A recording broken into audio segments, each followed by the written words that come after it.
안녕하세요. 이렇게 만나서 또 반갑습니다. 오늘 우리 신약 성경 말씀을 좀 보도록 하겠습니다. 신약 성경 요한계시록 1장 20절 말씀입니다. 신약 성경 요한계시록 1장 20절 말씀입니다.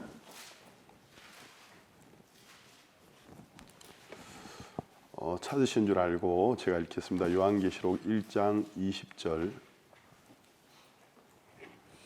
내 본 것은 내 오른손의 7별의 비밀과 7금촛대라.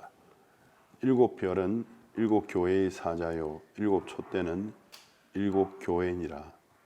요한계시록 1장 20절 한 구절을 읽었습니다. 우리가 이 성경을 자세히 살펴볼 필요성이 있습니다. 성경은 하나님이 인간에게 보낸 선물입니다.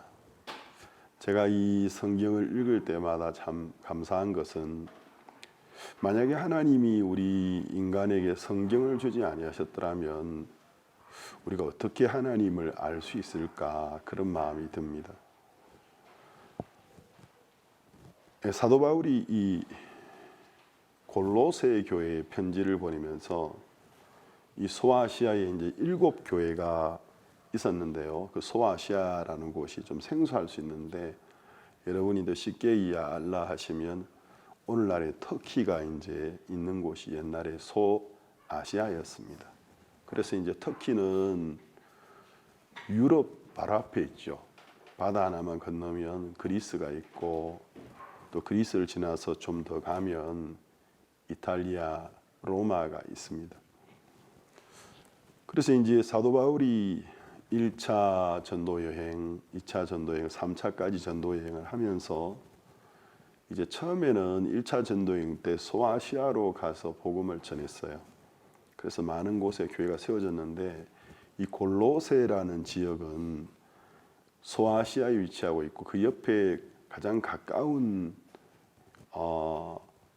소아시아의 7교회 중에 하나가 라오디게아 교회입니다. 사도 바울이 골로새 교회에 이제 편지를 이렇게 보내면서 교회에 관한 이야기를 좀 하는데 골로새서 2장 1절에서 3절까지 한번 보겠습니다. 골로새서 2장 1절에서 3절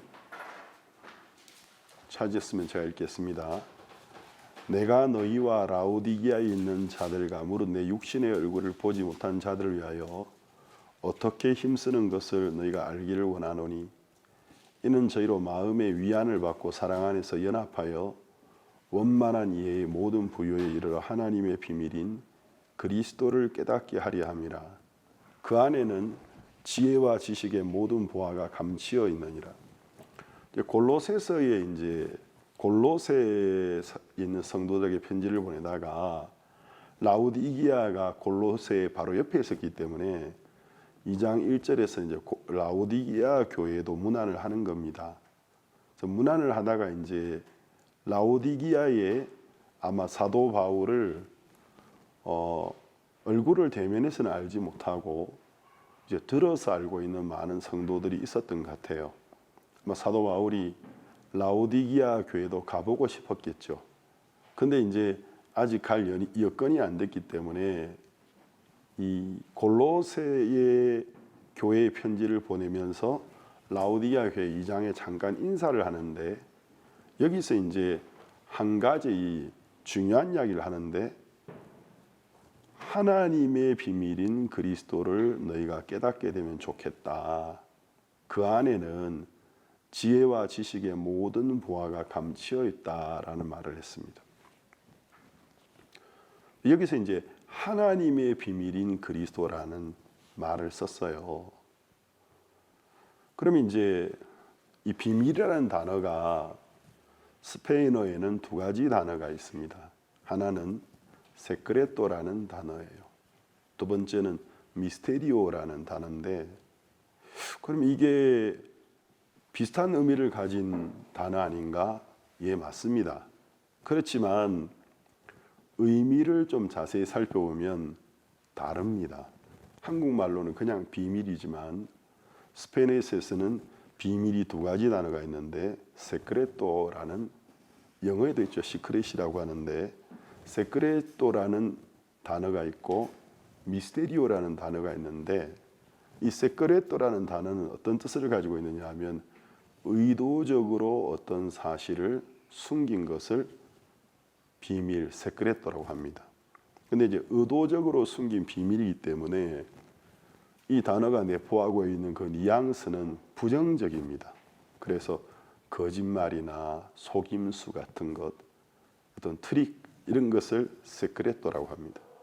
근데 이제 미스테리오라는 단어는 똑같은 비밀이라는 단어지만 이제 의도적으로 숨긴 게 아니고 이해하기 힘든, 보편적으로 이해하기 힘든 사실을 말하고 있는 겁니다. 그래서 이 단어가 가지고 있는 그 뉘앙스는 중립적이고, 중립적이라기보다는 이제 긍정적인 의미를 굉장히 많이 띠고 있습니다. 그런데 이제 이 스페인어에서 하나님의 비밀인 그리스도 할 때 세크레토, 하나님의 세크레토라는 단어를 쓰지 않았습니다. 맞지 않기 때문에. 그래서 미스테리오라고 적혀 있습니다. 결국 그러니까 이제 부정적인 의미를 가지고 있는 것이 아니고 사람들이 흔히 이해할 수 없기 때문에 비밀이라고 말하는 겁니다.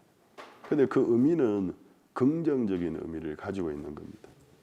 그런데 여기서 보면 하나님의 비밀인 그리스도, 예를 들어 이제 하나님의 비밀인 그리스도, 스페인어에서 하나님은 디오스예요.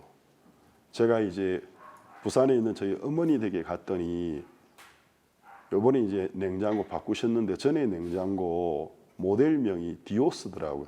제가 너무 웃겨가지고 어머니 무슨 냉장고 모델명이 디오스입니까? 그게 LG 건지 삼성 건지 모르겠는데 디오스 해가지고, 디오스는 하나님이거든요. 근데 그 냉장고 이름이 하나님, 소문자로 적으면 그냥 신이 되겠지만 대문자로 디오스가 적혀 있던데 이 냉장고는 신성모독 냉장고인가 그런 생각이 들었는데 그런 뜻은 아니고 아마 최상이라는 어떤 의미를 가지고 있는 거겠죠. 스페인어로 이제 디오스가 하나님이에요. 데라는 말은 영어의 오프라는 것과 같은 단어인데, 그러니까 이제 하나님의 비밀인 그리스도 할 때 이 어순이 한국말하고는 정반대거든요. 그래서 이제 그러니까 세크레토 데 디오스라고 표현하면 이게 좀 의미가 이상해져요. 그리스도가 세크레토 데 디오스, 하나님의 비밀이다 하면 이게 안 좋은 의미를 가지게 되는데, 사도 바울은 그리스도는 미스테리오 데 디오스, 하나님의 비밀이다라는 말을 썼습니다. 그럼 여기서 이제 비밀이라는 것은 사람들이 쉽게 발견할 수 없는, 쉽게 이해할 수 없는 것이기 때문에 하나님의 비밀이라고 했습니다. 그리고 이제 그 골로새서 2장 9절에 보면 이렇게 이야기했습니다. 그 안에는 신성의 모든 충만이 육체로 거하시고, 그러니까 그리스도 안에는, 하나님의 비밀인 그리스도 안에는 하나님의 모든 신성의 모든 충만이 육체로 거하고 있는 것이 그리스도라는 거죠. 다른 말로 하면 우리가 그리스도를 통해서 하나님의 신성의 모든 충만함을 알 수 있다라는 것입니다. 이 이야기가 좀 어렵게 들릴 수 있는데, 예수님께서 이제 하나님 아버지와 예수님의 관계를 설명할 때 자주 드신 비유가 있어요. 어떤 농장의 주인이, 또 어떨 때는 어떤 나라의 임금이 왕위를 받기 위해서 타국으로 갔다라는 거죠. 자기 백성을 두고.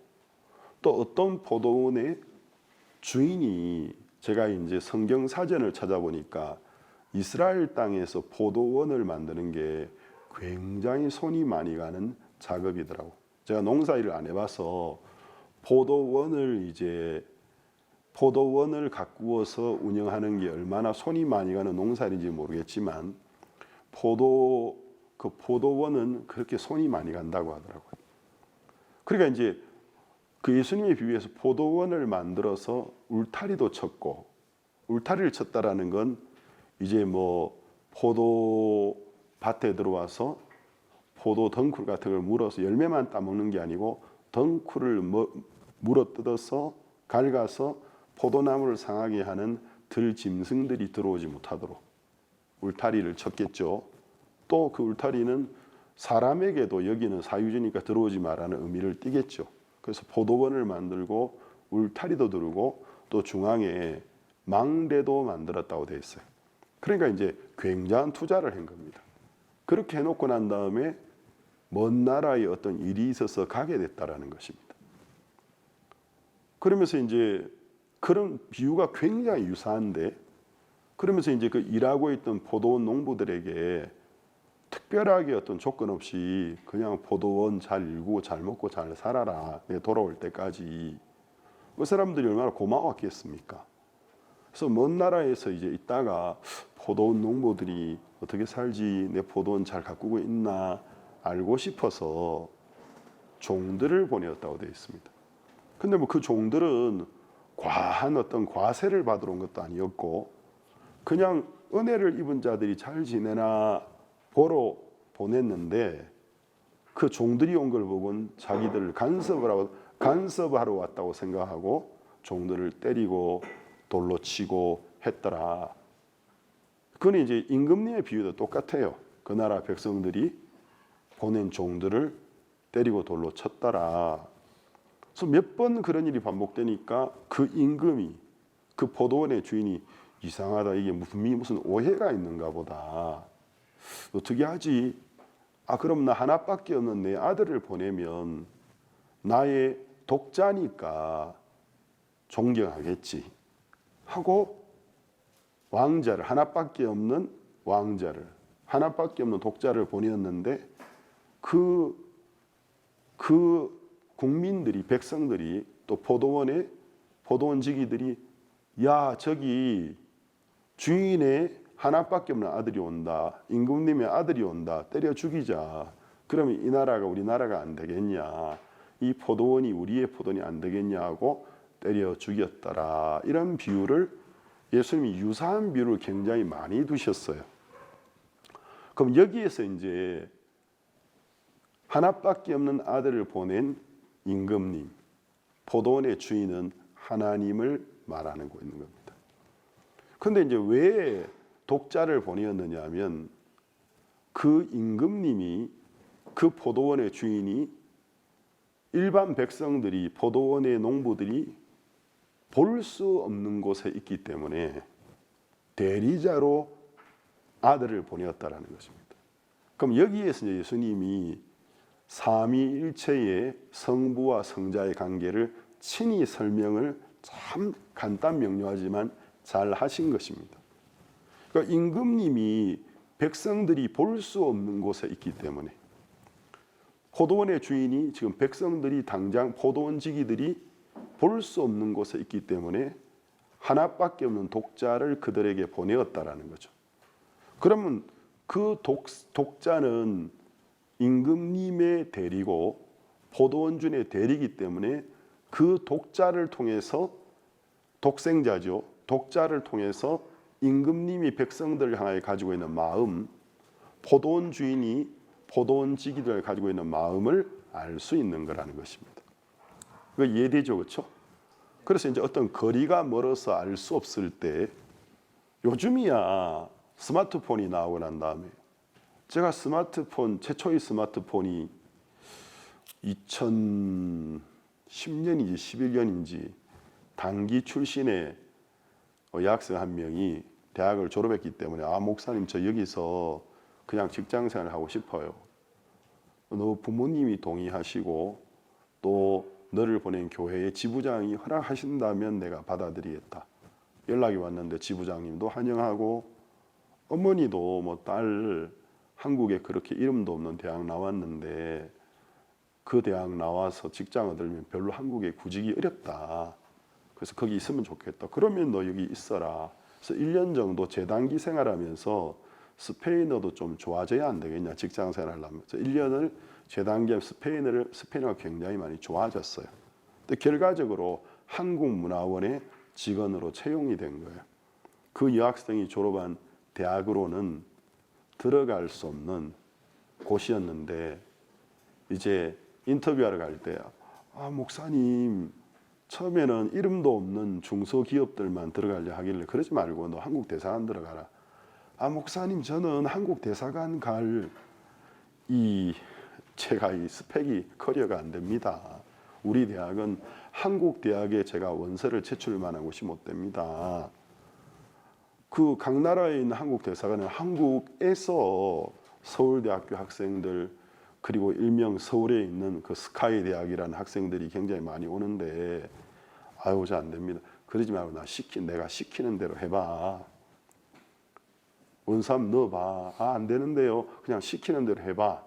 근데 이제 서류 면접에서 이제 합격이 됐는데 제가 이제 서류 면접에 자기 이력을 적는 부분에 딴 이야기 아무것도 하지 말고 네가 2년간 군유스코 이 단기 생활하면서 보고 느꼈던 것을 적어라. 그랬는데 이제 서류 면접에서 합격이 되진 거죠. 서류 면접 합격된 이유가 바로 그 군유스코 체험담을 적었기 때문에 합격이 된 겁니다. 그래서 목사님 이제 내일이면 저 이제 실제 인터뷰하러 갑니다. 인터뷰하러 가서도 딴 이야기 하지 말고 네가 군유스코 이제 단기 선교사로서 2년간 멕시코에 지나면서 너 얼마나 많은 곳 갔냐, 얼마나 많은 사람 만났고 얼마나 많은 행사를 했냐. 너와 같은 스펙을 해외 실질적인 스펙을 가지고 있는 사람 없어. 그 이야기만 해. 결국 가서 이제 자기 소개 그 이야기를 했는데 그 면접관 중에서 한국인들도 있었지만 대한민국 대사관에 멕시코인 직원들도 있었는데 그 멕시코 그 면접관이 이 여학생이 하는 간증을 들으면서 우리가 찾고 있는 사람이 바로 이런 사람이다. 왜 그때 한국 문화가 이제 붐이 되면서 멕시코 한국 대사관에서 한국 문화원을 이제 만들려고 프로젝트를 정부에서 내려온 상태였던 거죠. 그냥 대사관 직원이 아니고 한국 문화원 직원이 필요한데 이렇게 멕시코에 대한 열정적인 마음을 갖고 있는 이 학생 이야기를 딱 들으니까 이 사람이구나. 결국 그것 때문에 채용이 되었습니다. 그래서 이 학생이 첫 달 월급을 받고 우리 한국에는 첫 달 월급 받으면 부모님이 옛날에는 내복 사드렸다고 하는데 부모님 너무 멀리 계시니까 목사님이 아버지 같은 분이니까 선물 하나 샀습니다 하고 처음으로 이제 아이폰을 저한테 선물로 줬어요. 그래서 제가 이제 아이폰을 처음 선물 받고 저는 이제 그런 데 별로 관심이 없었거든요. 근데 이제 이 매뉴얼을 보고 좀 하니까 너무너무 신기한 거예요. 그래가지고 무슨 이런 핸드폰이 다 있냐. 제가 이제 꿈꾸던 핸드폰인 거예요. 왜냐하면 제가 페루에서 8년간 사역하면서 각 지역에 흩어져 있는 페루인 사역자들을 관리하는데 가장 가까운 교회가 차로 6시간이었어요. 그러니까 이제 나라가 크니까 차 타고 일일이 다니면서 이제 사역자 관리가 안 되어서 국리를 하다가 그때 마이크로소프트에서 메신저라는 채팅 프로그램이 처음 나왔을 때 굉장히 엉성했는데 지금 생각하면 그래도 그 당시에는 혁신적인 거였어요. 그럼 마이크로소프트 이제 메신저라는 걸 제가 이걸 통해서 채팅으로 관리를 하면 되겠구나.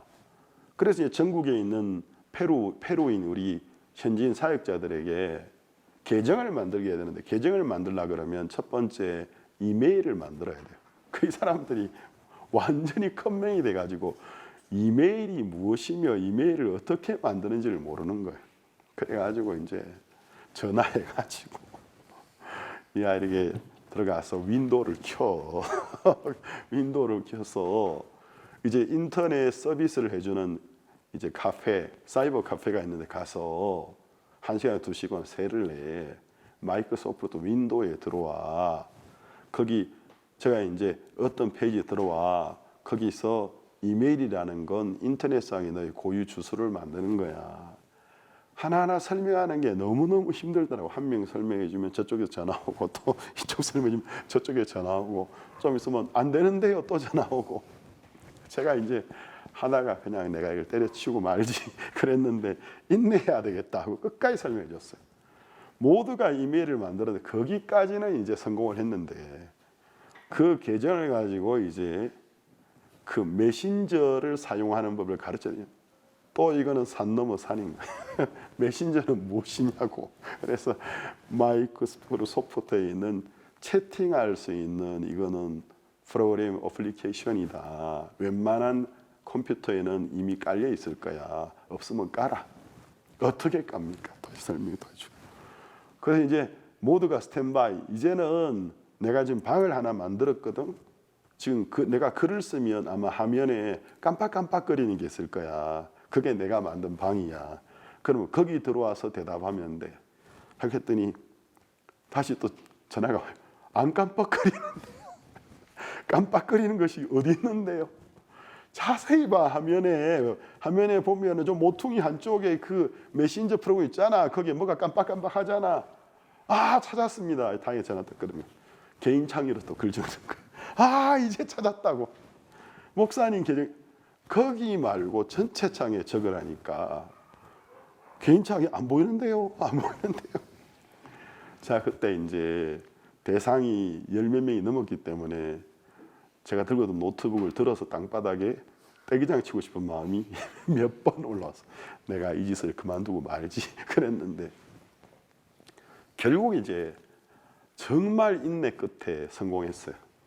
그래가지고 이제 채팅으로 우리가 각자 이제 비록 문자지만 형식을 갖추어서 대표 기도하고 시작해서 사회자가 간증하게 하고, 간증 다 마치면 말씀 나누고 강구하고, 이제 그러면서 이제 그게 제가 이제 이 스페인어 이 타이핑 이 장문 실력이 굉장히 좋아지는 기회가 되었습니다.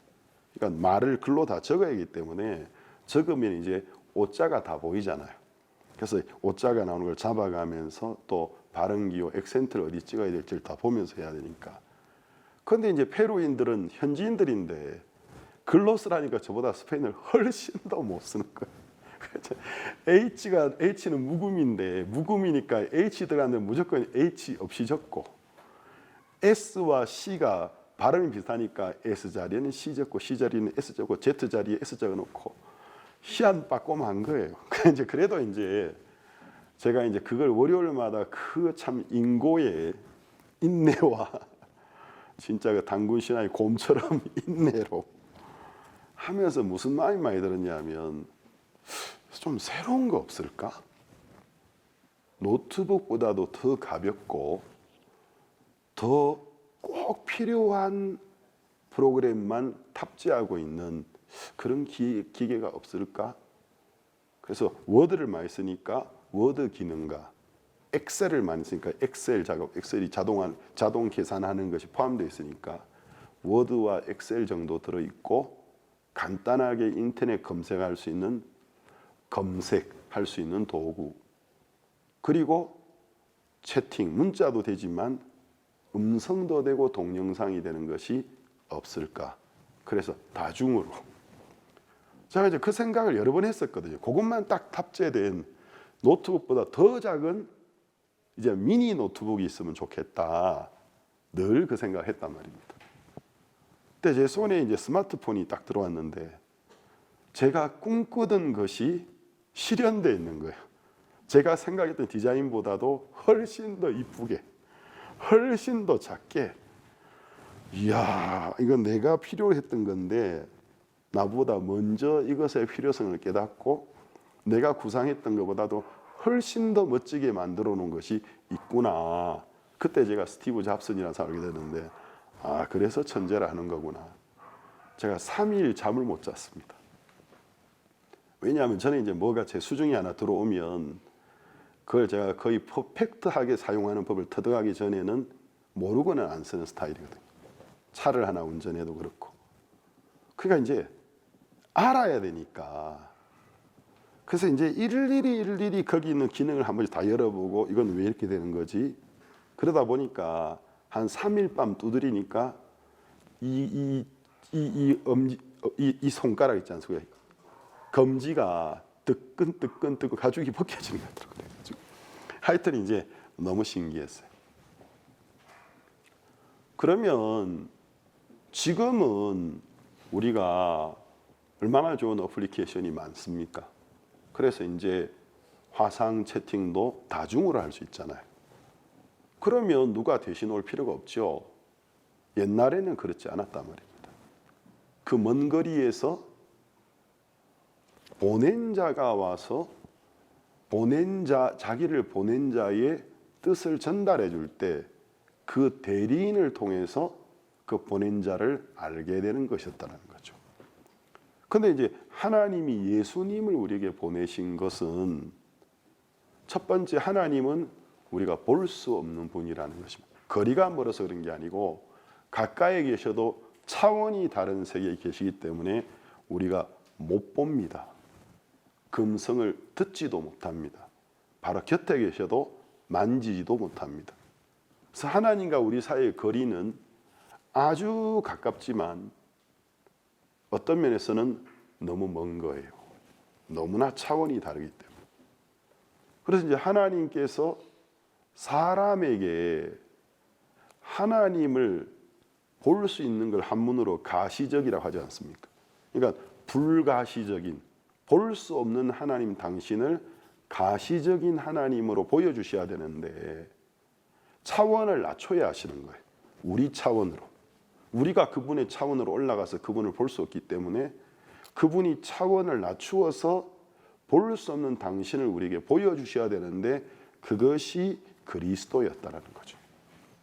결국 그리스도는 하나님의 새로운 다른 피조물이 아닙니다. 그것이 아니고 하나님이 보이지 않는 불가시적인 하나님이 인간에게 가시적인 하나님으로 나타나신 것이라는 거죠. 그래서 이 골로새서 2장 9절에는 그 안에는 신성, 신이라는 건 신의 성품, 하나님의 신성의 모든 충만이 육체로 거하고 있다는 거죠. 이거 무슨 이야기인지 이해되시죠? 그렇죠? 제가 이제 여러분이 이해할 수 있도록 설명해 드리려고 좀 노력하고 있는데 설명이 충분한지 협조한지 잘 모르겠습니다. 그래서 이제 골로새서 1장 15절에서는 사도 바울이 이렇게 이야기했습니다. 골로새서 1장 15절. 오늘은 우리 한인 예배가 좀 한인 성경 공부라고 생각하는 마음으로 스터디라고, 바이블 스터디라고 생각하시고 좀 귀찮아도 찾아보시면 좋겠습니다. 골로새서 1장 15절. 그는 보이지 아니하시는 하나님의 형상이요 창조물보다 먼저 나신 자니. 하나님은, 죄송합니다, 그는, 그리스도는 보이지 아니하는 하나님의 형상이라는 것입니다. 그러니까 우리가 그리스도를 통해서 하나님을 본다라는 거죠. 근데 한국어는 이 번역하면서 먼저 나셨다니까 꼭 예수님이 우리보다 먼저 만들어진 피조물인 것 같은 느낌이 들어요. 그런데 이 스페인어 성경에는 그렇지 않습니다. 그분은 모든 피조물보다 먼저 계셨다고 이야기하고 있습니다. 그러면 이제 그리스도가 불가시적인 하나님, 눈으로 볼 수 없는 하나님을 우리에게 볼 수 있게 해주신 하나님의 형상이라는 것입니다. 제가 이게 감사한 거예요. 만약에 하나님이 우리에게 접근해 주지 않으셨더라면 인간이 무슨 방법으로 하나님께 근접할 수 있을까요? 어떤 만날 수 있는 어떤 가능성이 없어요. 왜냐하면 차원이 너무 다르기 때문에. 여러분 이제 차원이라는 거 좀 들어보셨죠? 1차원, 2차원, 3차원, 4차원.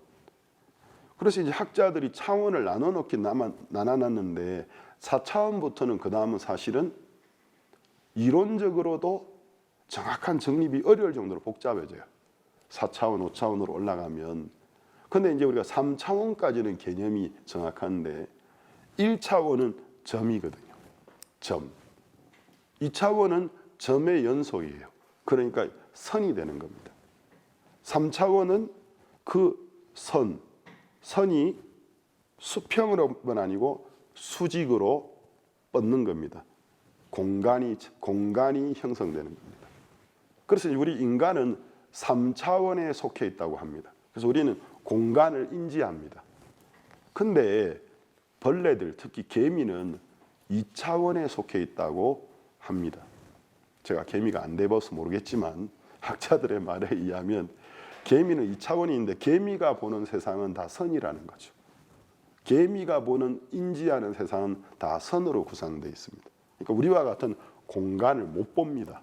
선만 봅니다.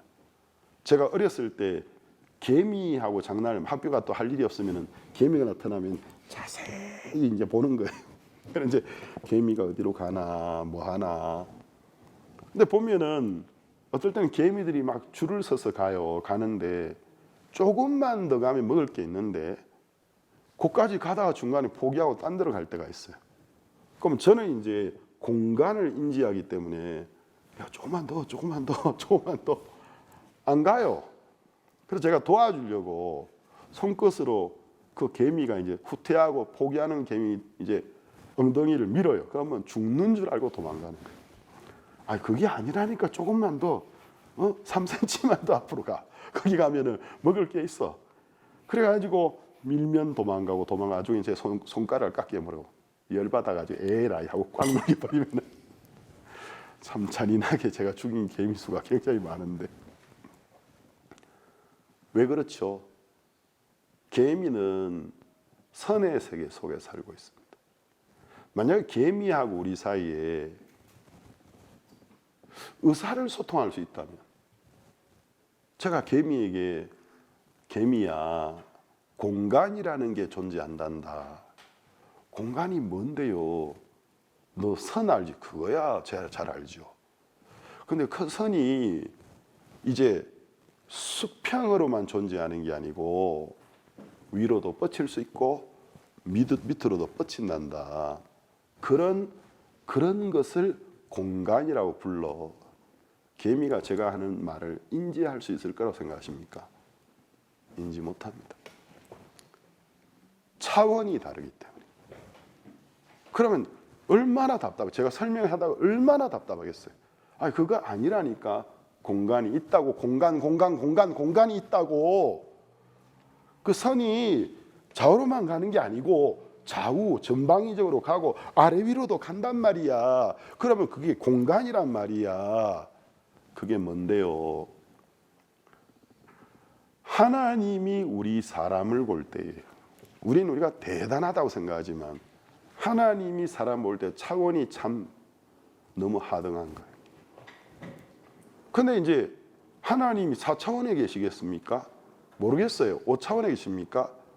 제가 그 과학자들 설명 보니까 차원이 어느 정도 넘어가면 과학자들도 이제 차원을 규정하는 자체가 어려워진다더라고요. 그 다음 세계는 어떤 세계인지 상상이 안 된다는 거죠. 그러면 4차원은 시간과 공간을 초월하는 곳이라는 건 상식적으로 알고 있어요. 우리가 상식으로는 말을 하지만 시공이 초월되는 공간이 뭔지 우리는 몰라요, 솔직히. 말만 할 수 있지. 시간과 공간을 초월한 것.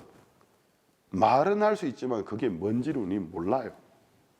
그럼 하나님이 계신 곳은 4차원인지 5차원인지 100차원일지 모르는데 만약에 하나님이 당신을 낮추어서 그분에게는 그게 겸손입니다.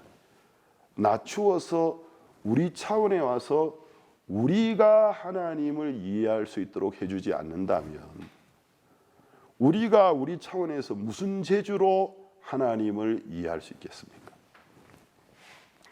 제가 이게 감사한 거예요.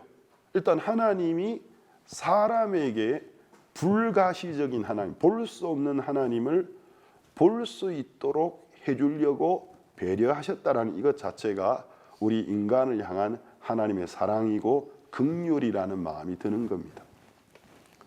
자, 우리가 요한복음 1장 말씀을 좀 보겠습니다. 요한복음 1장 14절입니다. 성경 구절 열심히 찾으면 예배 시간에 졸음이 안 오고 집중이 잘 됩니다. 그래서 요한복음 1장 14절 한번 찾아보겠습니다. 요한복음 1장 14절입니다. 말씀이 육신이 되어, 죄송합니다. 먼저 요한복음 1장 1절에 3절을 보면 좋겠습니다. 태초에 말씀이 계시니라. 이 말씀이 하나님과 함께 계셨으니 이 말씀은 곧 하나님이시라.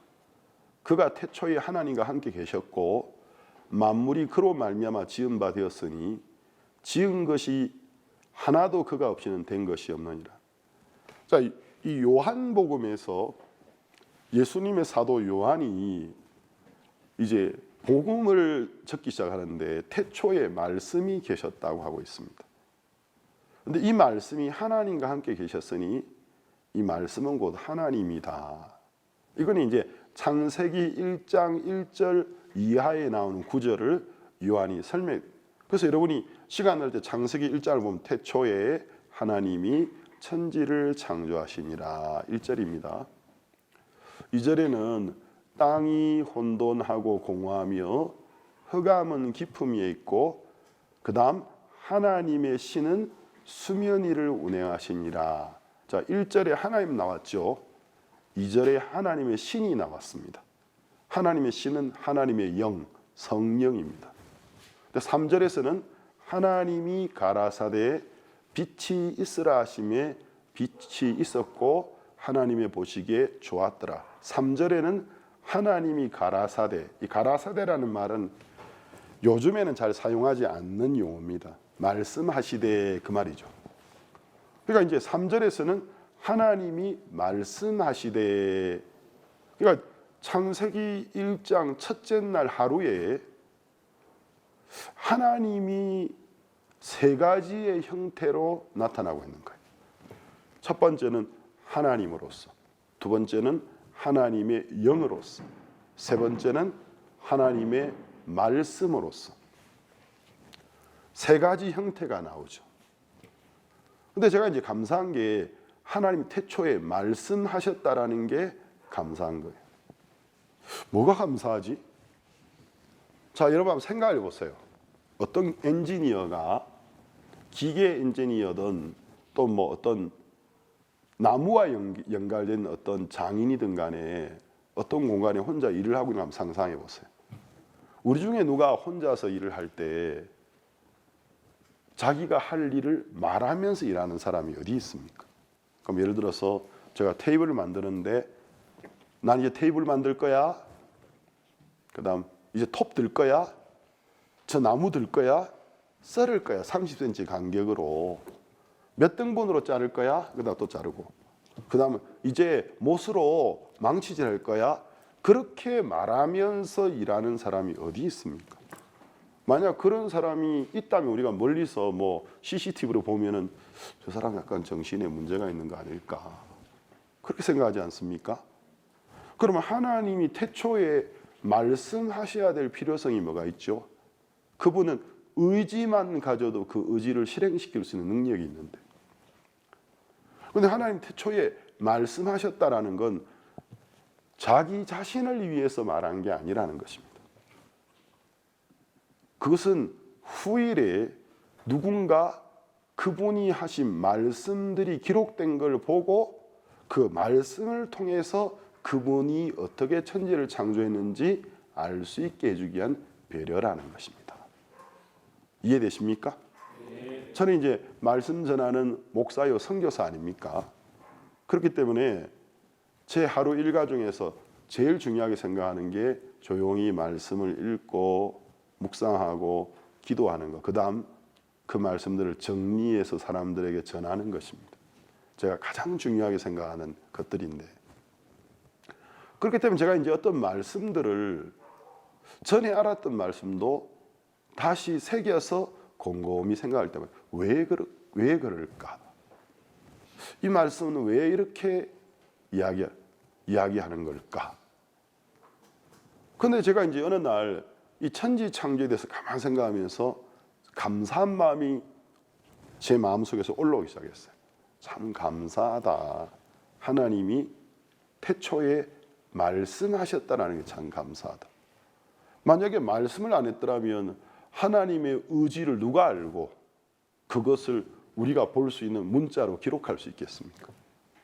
말씀해 주셨고 후일에 하나님의 성령이 선택된 사람을 감동해서 성령이 그와 같은 걸 보여주셨기 때문에 하나님이 이렇게 말씀하셨구나 하고 기록을 한 게 성경이고, 그래서 우리는 성경을 읽으면서 그렇게 하나님이 하신 거구나 하고 알 수 있는 거라는 거죠. 그러니까 말씀이라는 것이 우리 사람을 향한 배려라는 것입니다. 이해되십니까?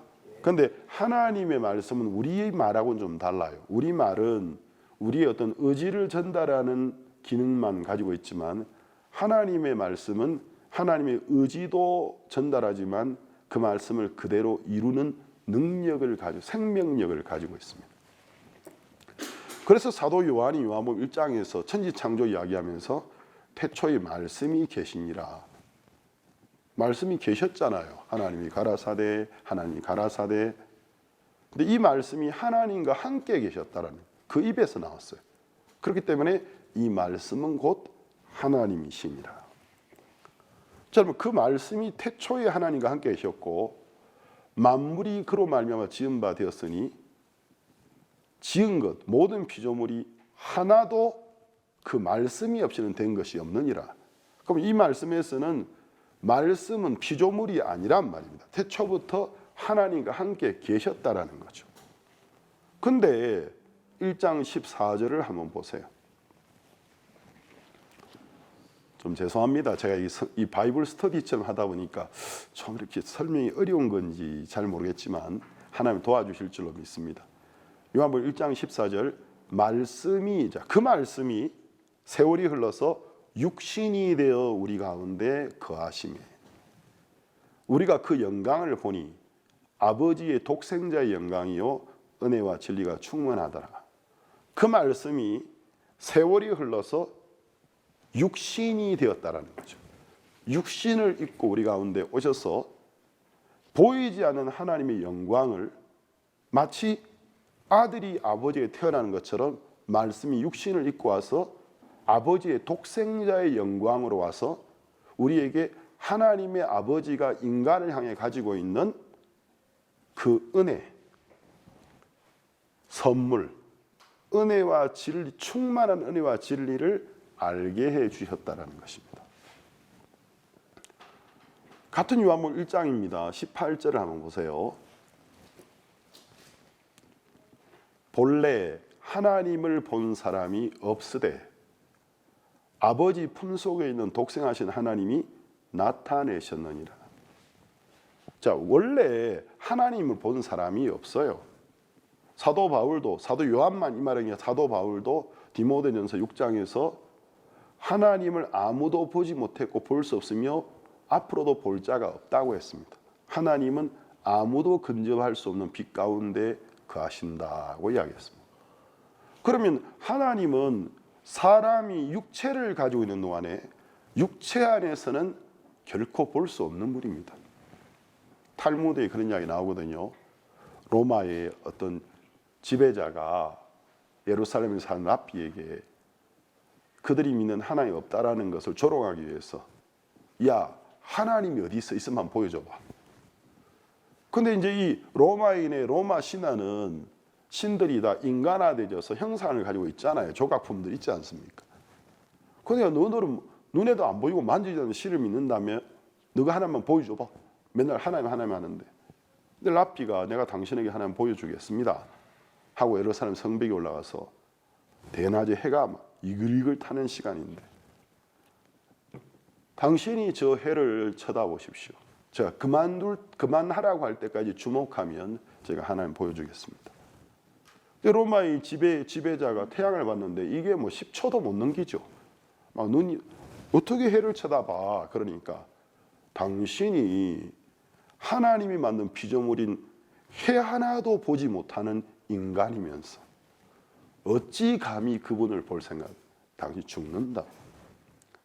로마의 지배자가 할 말이 없었다라는 기록이 탈무드에 적혀 있습니다. 우리는 이 육체 안에 있는 동안에는 하나님을 볼 수 없습니다. 하나님이 아라비아에 있는 바위산인 시내산 꼭대기에 그 영광으로 나타나셨을 때 바위가 불타고 우레소리와 그 다음 번개와 내성과 또 연기와 그 바위산 전체가 진동했다고 적혀 있습니다. 이 기록이 시편에도 적혀 있습니다. 여호와께서 산에 임하시면 그 산이 불이 붙고 진동한다고 적혀 있습니다. 그럼 우리는 우리 자신을 대단한 존재로 생각하지만 사실 인간은 차원이 낮아요. 하나님 앞에 보면. 그럼 우리 차원에서는 하나님을 볼 수 없다라는 거죠. 근데 하나님이 본래 하나님을 본 사람이 없으되 아버지 품속에 있는 독생하신 하나님이 나타내셨느니라. 자, 여기서 이제 우리가 뭐가 이해가 되느냐 하면 요한복음 16장에서 예수님이 12제자 하는 빌립이 어느 날 선생님 아버지를 보여주십시오. 그러면 제가 족하겠습니다. 더 이상 의심도 안 하고 충분하겠다. 그런데 예수님 뭐라 했느냐 하면 야 빌립아 네가 지금까지 이토록 나와 함께 오래 있었는데 아직도 모르냐. 나를 본 자는 아버지를 본 것이니라. 내가 아버지 안에 아버지가 내 안에 있느니라 하고 말씀하셨습니다. 야 네가 나와 함께 이렇게 있었던 시간이 오랬는데 아직도 알지 못하느냐. 나를 본 자는 아버지를 본 것이니라. 그 말씀이 이제 이해가 되는 겁니다. 지금 우리가 보고 있는 이 태양의 이 햇볕은 정확하게 8분 30초 전에 태양에서 출발한 빛을 우리가 보고 있습니다. 그러니까 지금 우리가 느끼는 이 빛은 현재의 빛이 아닙니다. 8분 30분 전의 빛이 우리에게 도달한 겁니다. 그럼 지금 그 태양의 표면에서 출발하는 빛은 아직 우리는 모릅니다. 8분 30초가 지나야 우리한테 도달하는 그 온기도 느끼고 그 빛도 느끼는 겁니다. 그럼 이 햇볕이 1억 5천만 킬로미터로 날아오고 있어요. 속도로. 1억 5천만, 우리 뭐 시속 60km, 뭐 200 하면 와우 하는데 1억 5천만 킬로미터의 속도로 날아오는데 8분 30초 만에 우리에게 도달합니다. 그럼 이렇게 한번 상상해 봅시다. 태양이라는 이 별이, 태양이 큰 별이지 않습니까? 항성 맞죠? 항성이죠. 태양이 만약에 자체 발광체가 아니라면 지금 우리는 어떤 상황에 직면하게 될까요? 우리는 깊은 어둠 속에 있을 겁니다. 우리 눈은 스스로 뭐를 보는 게 아니에요. 이 렌즈는 빛의 반사를 통해서 사물을 인지하도록 되어 있습니다. 태양의 빛이 사물을 비춰주고 우리는 못 느끼지만 반사하거든요. 그 반사하는 것을 감지해서 형태를 우리는 인지하는 게 우리의 눈이라는 거죠. 빛이 없다면 우리 눈이라는 렌즈는 의미가 없어요. 아무것도 못 봐요. 그러면 만약에 태양이 스스로의 자체 발광체가 아니라면 우리는 다 생명의 지구에 살 수 없을 거예요. 다 지구는 꽁꽁 얼어 있을 겁니다. 그리고 짙은 흑암 속에 아무것도 볼 수 없을 것입니다. 그런데 이제 태양이 자체 발광체이기 때문에 태양에서 출발한 빛이 8분 30초 후에 우리 눈에 도달하기 때문에 우리는 그 빛을 통해서 태양의 존재를 볼 수 있는 거라는 거죠. 아, 태양이 둥글거나 볼 수 있는 거예요. 아, 태양은 저렇게 빛나는구나. 태양의 온기를, 태양 굉장히 뜨겁구나. 그와 똑같다라는 거죠. 그래서 사도 바울은 고린도 후서에서 예수 그리스도는 하나님의 얼굴에 있는 영광의 광채, 하나님의 얼굴에 있는 영광의 광채를 우리 어두운 마음에 비춰줬는데 그것이 예수 그리스도라고 이야기하고 있습니다. 그래서 예수님은 나는 세상의 빛이요 하고 이야기했습니다. 제가 하는 이야기 이해되십니까? 잘 되시죠? 모두 다 수준이 높으시기 때문에 이해 잘 하신다고 제가 생각하고 제가 이제 이해가 됐을 줄로 믿습니다. 그래서 우리가 이제 그 햇볕을 통해서 태양의 존재를 인지하는 겁니다. 둥글다라는 것, 그리고 따뜻한 온기를 우리에게 주고 있다는 것. 그처럼 그래서 예수 그리스도는 하나님의 비밀이라고 말을 하는 겁니다. 그러면 이제 그리스도를 모르면 하나님을 제대로 알 수 없어요. 신의 산 위에 나타난 하나님, 모세에게 신의 산 위에서 나타난 하나님은 하나님의 한 부분을 보여주신 거예요. 재판장이신 하나님. 그래서 모세는 그 신의 산 위에서 심히 떨었고 하나님 자기에게 말씀하지 않기를 간구했다고 적혀 있습니다. 그러면 그 하나님의 어떤 하나님의 한 모습을 보여주면서 신의 산 위에 임했던 그것의 기록만 가지고는 우리가 온전한 하나님을 알 수 없다라는 거죠. 그래서 그리스도는 하나님 속에 있는 그 모든 신성에 충만한 것을 육체를 가지고 오셔서 보여주셨다. 그래서 우리 예수님을 통해서 하나님이 우리를 얼마나 사랑하시는지, 우리를 얼마나 위하시는지를 하나님 정말 좋은 하나님, 사랑의 하나님 사실을 우리가 알게 되는 거라는 것입니다. 근데 제가 이제 오늘 여러분에게 드리고 싶은 이야기는 하나님의 비밀이 그리스도라면 여러분이 그리스도를 모르면 절대 구원 못 받습니다. 여기 계신 분 중에서 나는 구원받은 그리스도인입니다. 나는 모든 죄를 사함받은 걸 믿습니다 하면서 그리스도를 모르면 여러분은 구원받으신 적이 없는 겁니다. 하나님이 보내신 독생자를 제대로 알게 되는 것이 구원받는 겁니다. 하나님이 세상에 독생자를 보내심은 화목제물, 세상의 죄 때문에 화목제물로 삼으려 하심이니라. 그리스도를 통해서 하나님이 우리를 화목하게 하셨구나. 나의 죄를 다 씻었구나. 내가 하나님 자녀가 됐구나. 자녀가 되는 거지. 그리스도를 모르면서 내가 구원받았다고 말하는 것은 전혀 말이 맞지 않는 모순인 겁니다. 그래서 하나님의 비밀은 그리스도인데, 근데 성경은 그리스도도 비밀이 있다라는 거죠. 하나님의 비밀은 그리스도인데 그러면 그리스도의 비밀은 무엇이냐는 것입니다. 오늘 제가 이렇게 본문 요한계시록 1장에는 부활하신 하늘나라에 계신 예수님이 대부분의 사도들이 순교하고 난 다음에 반모섬에서 유배 생활을 하고 있던 사도 요한에게 환상 중에 나타나신 거예요. 이 사도 요한은 사랑의 사도라고 하는데 12제자의 나이가 제일 어렸어요. 그래서 예수님이 이 땅에 계실 때 예수님이 설교하실 때 자주 그 옆에 땅바닥에 이렇게 거의 눕듯이 기대고 앉아가지고 말씀을 많이 들었던 참 예수님을 사랑하고 예수님에 대한 신뢰가 있었던 제자였어요. 그래서 사도 요한이 적은 요한복음에 보면 사랑에 관한 이야기를 굉장히 많이 하고 있어요. 왜냐하면 사도 요한은 다른 사도들보다도 예수님의 사랑에 대하여 많이 느꼈기 때문에 사랑에 관한 이야기를 많이 적었어요. 근데 요한계시록에서 이 사도 요한이 이 땅에서 알고 있었던 예수님 말고 환상 중에 이상 중에 하늘에 계신 예수님을 봤는데 너무 두려워서 땅에 엎드려서서 죽은 사람처럼 되었다고 되어 있습니다. 그럼 사도 요한이 본 그 하늘에 계신 예수님은 7 금촛대 사이를 흰 옷을 세마포 옷을 입었는데 눈처럼 빛나고 그 머리카락이 얼굴이 흰 눈보다 흰데 그다음 그 얼굴이 햇볕이 강렬하게 비칠 때 그 빛보다 더 강했다. 그 눈에는 햇불 같은 빛이 있었다고 되어 있습니다.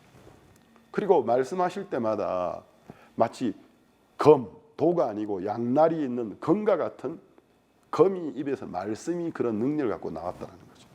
금띠를 메고 계셨는데 그분이 7 금촛대 사이를 거니면서 오른손에 7 별을 쥐고 있는 모습을 보았습니다.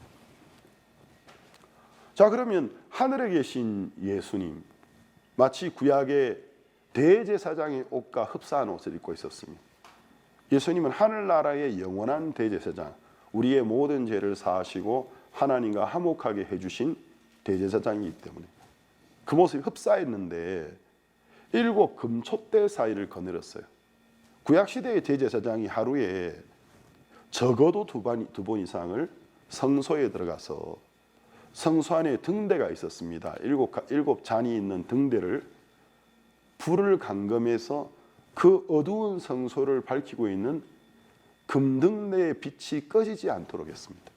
그 빛이 그 바로 앞에 있는 12개의 떡을 2개의 기둥으로 한 기둥당 6개씩 12개의 떡이 2개의 기둥으로 쌓아진 진설병단이 있었어요. 진설된 병, 떡병자. 진설된 누룩이 안 들어간, 이스트가 안 들어간 빵. 6개가 있는 단을 비춰주고 있어요. 금단을.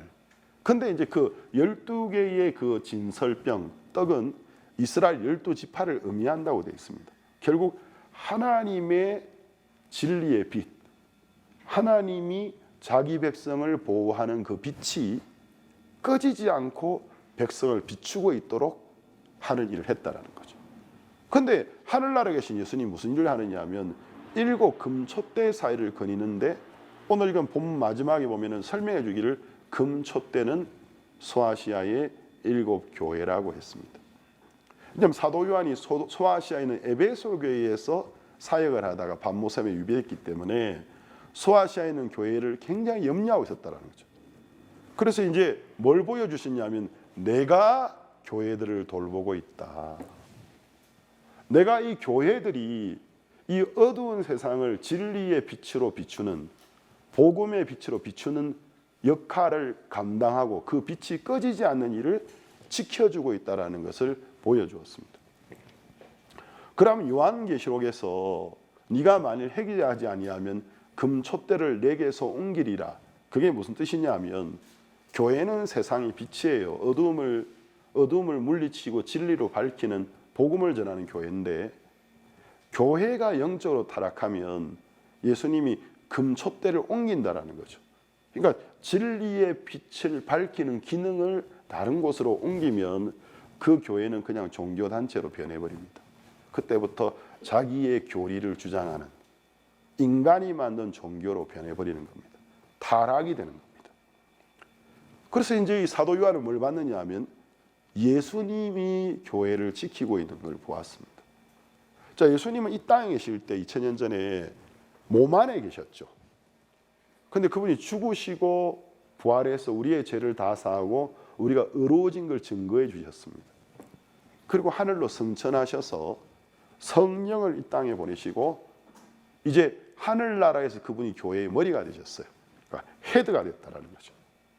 그런데 이제 지상에 계시던 예수님의 그 육체의 몸은 승천해 버렸어요. 지상에 더 이상 육체를 가지신 예수 그리스도의 몸은 없습니다.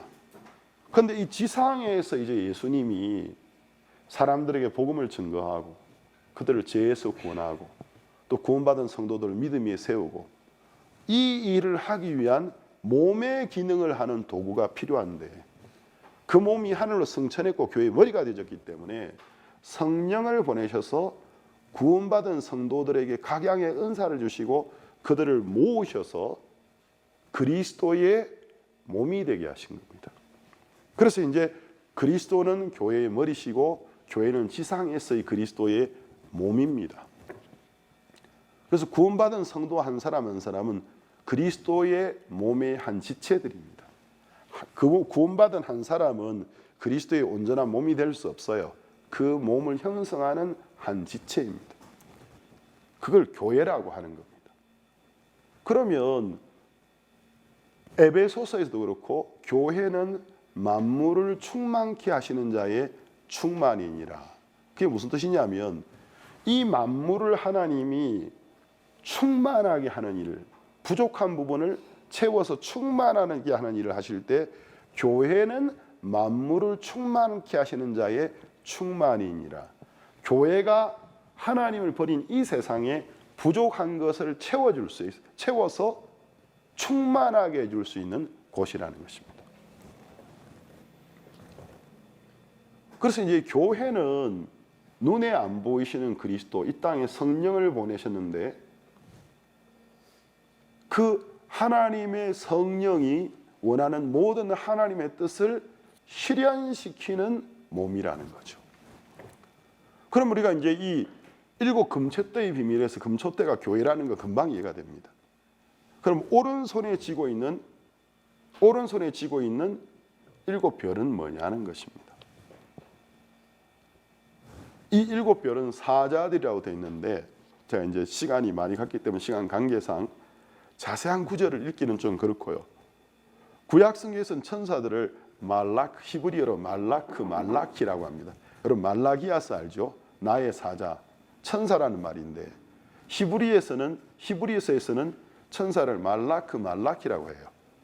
그런데 신약 성경은 헬라어 그리스로 적혀 있는데 그리스에서는 천사는 앙겔로스라고 적혀 있습니다. 그래서 영어에 엔젤이 나오지 않습니까? 앙겔로스. 그러면 과연 앙겔로스가 뭐냐, 말라키가 뭐냐? 첫 번째는 말 그대로 천상의 하나님의 일꾼들인 천사를 말합니다. 두 번째는 천사는 아니지만 사람인데 하나님의 특별한 뜻을 위하여 보내진 그 메신저, 보내진 자들을 신약 성경에서는 우리는 한국 성경에 사자들을 보내어 되어 있지만 원래 신약 성경은 헬라어로 적힌 헬라어에는 앙겔로스라고 적혀 있어요. 그게 이제 어디에 나오느냐 하면 읽지는 않겠습니다. 제가 그냥 어디에 적혀 있는지만 이야기하겠습니다. 마태복음 11장 10절에서 예수님이 세례 요한에 관한 이야기를 할 때에 내 사자를 네 앞에 보내노니 할 때 이 구절을 앙겔로스, 세례 요한을 앙겔로스라고 표현했습니다. 또 세례 요한이 그의 제자들을 예수님께 보냈을 때도 누가복음 7장 24절에서 우리 한국어 성경에는 보낸 자가 떠난 후에 보낸 자라고 적혀 있는데 신약 성경 헬라어에는 앙겔로스라고 적혀 있습니다. 또 고린도후서 8장 23절에서 사도 바울이 자기의 제자 디도를 고린도에 보낸 이야기를 하는데 이 디도는 나의 동역자고 교회의 사자다고 이야기했습니다. 이 교회의 사자라는 말에 앙겔로스라고 적혀 있습니다. 또 야고보서 2장 25절에서 구약 성경의 라합이 이스라엘의 두 정탐꾼을 맞이했던 부분을 이야기하면서 기생 라합이 사자들을 접대했다. 이 사자들이 앙겔로스라고 적혀 있습니다. 그러면 요한계시록에서도 일곱 별은 일곱 교회에 보낸 사자들 그리스어로 앙겔로스라고 적혀 있습니다. 그럼 제가 이야기하고 싶은 게 그럼 천사들을 교회의 목사로 보냈단 말입니까? 아닙니다. 여기에서 일곱 교회에 보내진 앙겔로스는 천상의 하나님의 종인 천사들을 말하고 있는 게 아니고 사람인 하나님의 종들을 말하고 있는 겁니다. 그 뜻이 명확해지는 게 2장부터는 일곱 개의 사자에게 편지를 보내는데 회개하라고 합니다. 천사가 뭘 회개해야 되죠? 회개한다는 건 범죄했다라는 건데 범죄한 천사는 사탄이고 마귀들입니다. 그러면은 일곱 교회의 사자에게 편지하노니 회개하라. 천사가 뭘 회개해야 됩니까? 천사는 범죄했으면 범죄한 천사 마귀가 됩니다. 그러면 뜻이 명확해지는 것이 일곱 개의 사자는 앙겔로스라는 단어로 적혀졌지만 천상의 천사들을 말하는 게 아니고 교회에 보내진 종들을 의미한다는 것입니다. 저는 이 사실이 굉장히 중요하다고 생각합니다. 부활하신 예수님께서 하늘나라에 계신데 이 땅에서 세상을 진리의 빛을 비추어서 사람들을 죄에서 구원하고 구원받은 사람들을 믿음 위에 세우는 일을 하고 계시는데 그 그리스도께서 그리스도의 남은 사역을 이루는 데 쓰는 그 비밀이 그의 교회와 종이라는 것입니다. 여러분 중에서 교회 꼭 예배 안 나가도 돼, 교회 없어도 돼, 종이 뭔 필요해서 종은 구약시대에 필요했지, 성경 다시 한번 자세히 읽어보시면 좋겠습니다. 선입관을 버리고 절대로 그렇지 않습니다. 하나님은 보내심을 받지 않으면 어떻게 전파하겠느냐? 전파하는 자가 없이 어찌 듣겠느냐? 듣지 않은 것을 어찌 믿겠느냐? 그러므로 보내심을 입은 자, 복음을 가지고 산을 넘는 자들의 발이 아름답다고 했고, 히브리서에서도 13장에 하나님의 말씀으로 너희를 인도하는 자들과 모든 좋은 것을 같이 해라. 그리고 너희들에게 하나님의 말씀을 이르던 자들의 그 믿음의 행실을 주의하여 보고, 첫 번째 그들을 기억하고 그들의 가르침에 자세히 보고 그 종말이 뭐지? 그 다음 본받아라 라고 이야기하고 있습니다. 제가 이런 이야기 드리는 건 제가 목사이기 때문에 목사라는 직분을 높이기 위해서 하는 게 아닙니다. 저도 어떤 면에는 목사지만 어떤 부분은 성도입니다. 저도 저를 이끌고 있는 교회가 있고 종들이 계십니다. 우리가 정말 어떤 양질의, 하나님이 원래 계획하셨던 양질의 복된 신앙생활을 하기 위해서는 우리에게는 교회와 종이 필요합니다. 그래서 오늘 여러분들, 그리스도의 비밀은 교회와 종입니다. 여러분이 그리스도를 모르면 하나님 알 수 없죠. 그리스도는 하나님의 비밀입니다. 그와 같이 여러분이 그리스도의 비밀은 교회와 종에 대하여 정확하게 인지하지 못하시고 또 마음으로 받아들이지 못한다면 구원은 어떻게 받으셨을 수 있지만 결코 여러분이 예수님이 원하셨던 그런 양질의 충만하고 기쁜 신앙생활을 하시는 굉장히 어렵습니다. 그래서 그리스도의 비밀은 교회와 종입니다. 하나님 여러분 모두에게 이런 부분에 더 지혜를 주시고 눈을 밝혀주셔서 여러분이 정말 그리스도 예수님을 사랑하고 그와 교회와 종을 소중히 여기면서 복음을 증거하는 삶을 사시면 좋겠습니다. 오늘 여기까지 말씀 나누겠습니다.